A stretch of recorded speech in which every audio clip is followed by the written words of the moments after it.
चला तर मंडळी, आज रात्रीच्या जेवणामध्ये मस्त स्ट्रीट स्टाईल स्मोकी फ्लेवरचा बेत करण्याचं ठरलं. हा बेत करण्यासाठी माझ्याकडे खास भांडी सुद्धा आहे. The Indus valley India's number 1 healthy cookware brand यांच्याकडून ही भांडी रिसीव्ह झाली आहे.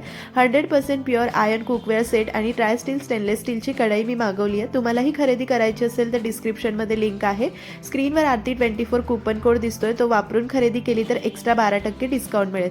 लिंक क्लिक होत नसेल तर टायटलमधल्या त्रिकोणावर क्लिक करून डिटेल व्हिडिओ पहा. त्याच्या डिस्क्रिप्शन मधल्या लिंक सगळ्या क्लिक होतात. नक्की तुम्ही ही भांडी खरेदी करा, खूप छान आहे. चला याच कढईमध्ये झटपट शेजवान फ्राईड राईस करूया. तेलामध्ये चिरलेला आलं लसूण परतून घेतलं, नंतर चिरलेला कांदापातीचा कांदा, फरसबी, गाजर, शिमला मिरची मिनिटभर परतायचं. शेजवान चटणी आणि थोडीशी काश्मीरी मिरची पावडर घालून परतून घ्यायचं. नंतर शिजवून गार केलेला भात, कांदा पात, चवीनुसार मीठ, काळी मिरी पूड घालून मिक्स करायचं. 1 टीस्पून विनेगर घालायचे. छान 3-4 मिनिटं परतून घ्यायचं. झटपट शेजवान फ्राईड राईस तयार झाला. नक्की ट्राय करा.